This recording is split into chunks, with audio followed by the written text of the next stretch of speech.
The rebuild that the Oklahoma City Thunder did in order to bring themselves back to the top flight of NBA competition was nothing short of impeccable. I mean, we watched them quite literally flip an entire franchise around with one trade in the Paul George trade before they even entered a rebuild. That Paul George trade really kickstarted this rebuild, but Sam Presti, the absolute madman that he has been stockpiling picks, stockpiling players that can have an opportunity, and the torment isn't done for the league for another like 3 years. But there has been a lot of questions surrounding the Oklahoma City Thunder's future because they have a lot of good young talent, but do they have a lot of money to spend on that good young talent? That is what we're going to investigate today. But first, let's dig into what made this Oklahoma City Thunder team so good. This last Oklahoma City Thunder team had the second highest net rating ever. The only thing that the team with the highest net rating, which was the 95-96 Bulls, which isn't even the best team in NBA history. The best team in NBA history is the 2016 to 2017 Golden State Warriors, when they just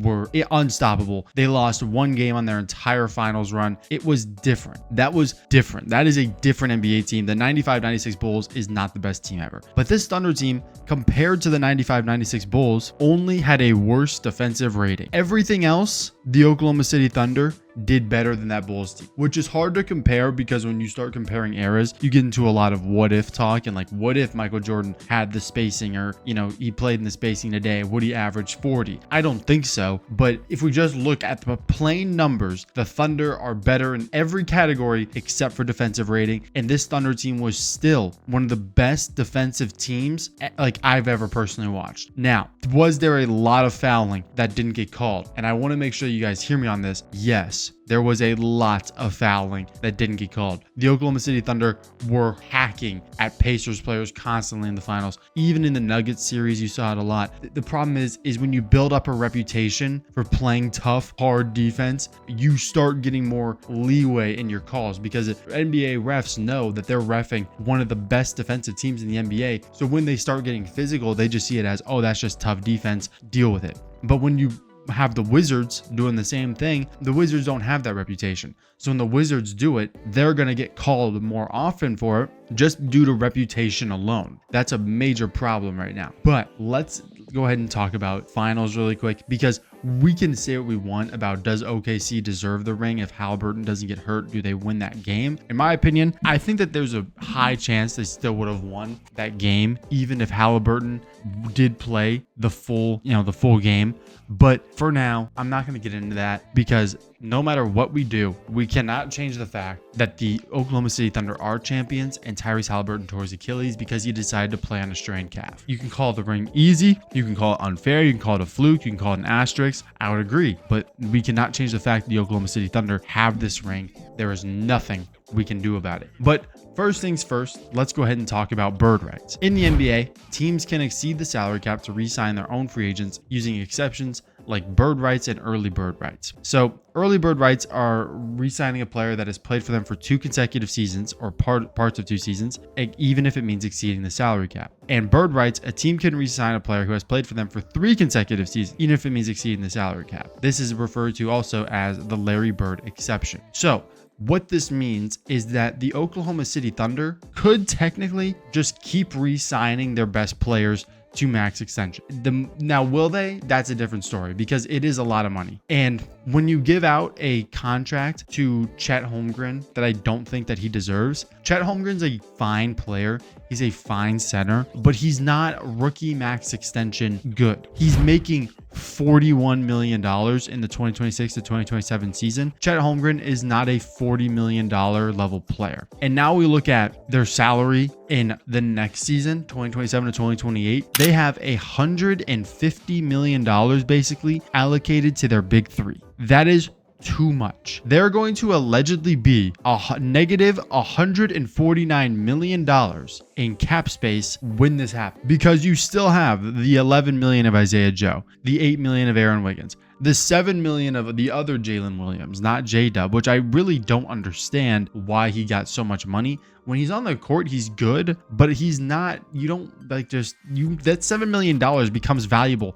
really quickly when you're the Oklahoma City Thunder. And also you have the Alex Caruso contract of him making $20 million, which again will extend into the next season as well. So what we're learning is that the Thunder are kind of screwed, but they still have first apron, second apron. They have a lot to go on with, especially with their money, because realistically, I think that they're thinking if we just re-sign Shai, J-Dub, and Chet and bring them in a bunch of veterans that want to win championships and want to win rings and people that can take pay cuts to be here, that's what we're going to do. I think that that is at the end of the day their plan, that they just want to bring in some guys on veteran minimums who will be available NBA championships, that let's say some other veterans are like, hey, I don't want to play for the vet minimum. I'm going to go to Sacramento and take $15 million a year and be average. But then there's going to be the veteran who's like, you know what? I'm 32. I'm going to go give my all for a championship team. And these extensions run into the 2029 to 2030 season. And in that season, Chet and Jalen Williams are both making $51 million and Shai is making $70 million.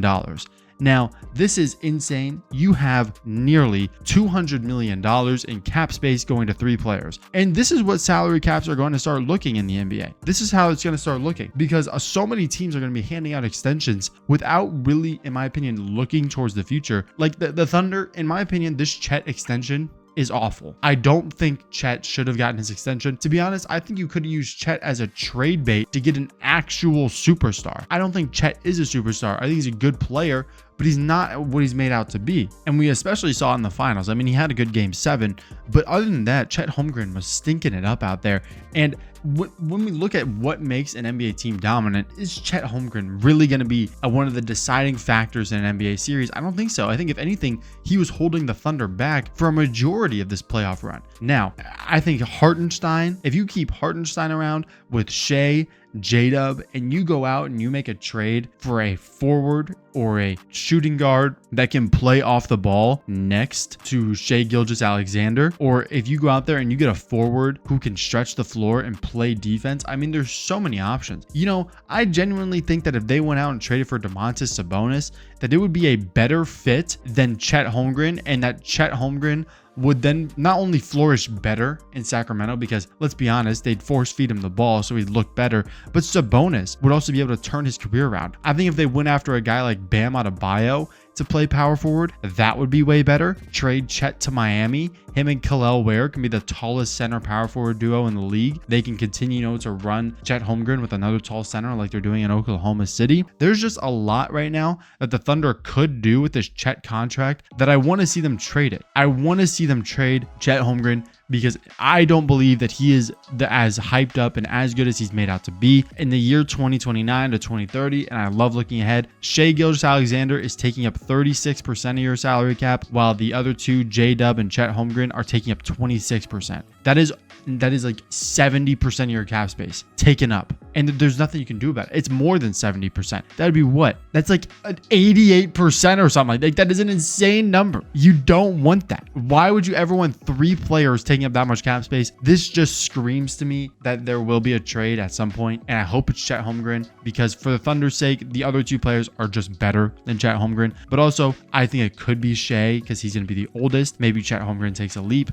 I'm talking way into the future here. I have no idea. But right now, at this moment, Thunder fans should not be worried. They still have arguably the best roster in the NBA. They have their big 3 under contract, whether I like the contracts or not, and they're in a prime position to run it back. The Oklahoma City Thunder front office, I'm sure, are just looking at it like, how many championships can we win in a 3-year window? They're not really thinking, oh, but in 7 years, Chet Holmgren's going to take up 36% of our salary cap. Maybe we trade him then. They don't care about that right now. They're only worried about winning the next season. Then they're going to worry about winning the next season. But I think it's important to bring up the fact that the Oklahoma City Thunder could be screwed in the future. But for now, especially with bird rights and everything going on, how many draft picks they have, those bird rights are going to be huge for them. And we're going to see this come into effect, that the Thunder are going to be fine.